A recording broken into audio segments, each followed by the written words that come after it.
Corona महामारी पर प्रधानमंत्री नरेंद्र मोदी की बड़ी बैठक। मेडिकल स्टाफ को लेकर उन्होंने चर्चा की है। मेडिकल छात्रों को कोविड ड्यूटी पर लगाने की तैयारी है। देखिए, एक नया अपडेट आ रहा है क्योंकि मेडिकल स्टाफ की कमी भी देखने को मिल रही है, इसलिए हो सकता है कि मेडिकल के छात्रों को कोविड ड्यूटी में लगाया जाए। एक बड़ी खबर, अमोद राय हमारे साथ जुड़ रहे हैं। अमोद, क्या जानकारी है इस बारे में?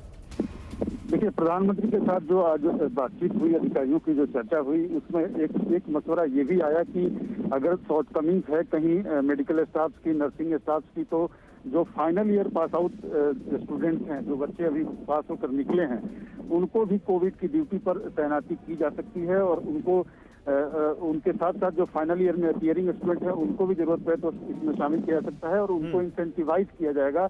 और ऐसे जो डॉक्टर होंगे, जो पास आउट डॉक्टर्स होंगे, जो बच्चे होंगे, उनको बाद में सरकारी नौकरियों में विशेष तरजीह दी जाएगी और उनको फाइनेंशियल इंसेंटिव भी दिया जाएगा। इस पर भी चर्चा हुई। तो कुल मिलाकर प्रधानमंत्री ने जो आज असेसमेंट किया उसमें इन बातों पर भी चर्चा हुई कि किसी भी तरह से अगर शॉर्टकमिंग्स है, कहीं कमी हो रही है मेडिकल स्टाफ की, डॉक्टर्स की, नर्सिंग स्टाफ की, तो उसमें ज्यादा से ज्यादा कैसे लोगों को मैनपावर को जोड़ा जाए। बहुत शुक्रिया आपका अमोद जी, इन तमाम जानकारियों के लिए। प्रसून, मैं आपके पास आता हूं। प्रसून, देखिए, एक बड़ी बैठक हुई है, मेडिकल छात्रों को लगाया जा सकता है कोविड के इस महामारी में ड्यूटी पर, लेकिन प्रसून, क्या आपको लगता है कि ये मैसेज भी बीजेपी के खिलाफ गया? केंद्र सरकार बहुत सीरियस नहीं है, कहीं ना कहीं ये मैसेज क्या पश्चिम बंगाल के चुनावों में आपके अगेंस्ट गया क्या, कि जिस समय ये शुरुआत में ये हो जाना चाहिए था, जब केसेस शुरू हो रहे थे, उस समय थोड़ा इसको नजरअंदाज किया गया? क्या आपको लगता है पश्चिम बंगाल के विधानसभा चुनाव में इसका असर हुआ आपकी पार्टी के ऊपर?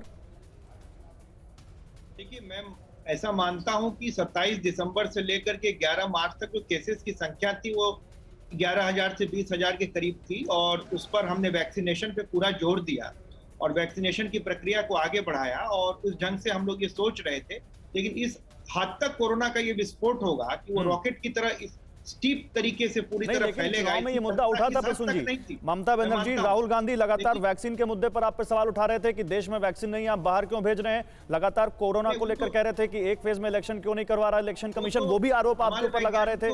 शुरुआत में उन्होंने वो वैक्सीन को लेकर के बड़ी नकारात्मक बातें की। अखिलेश यादव ने भी, कांग्रेस के नेताओं ने भी उस पर प्रश्न चिन्ह उठाया।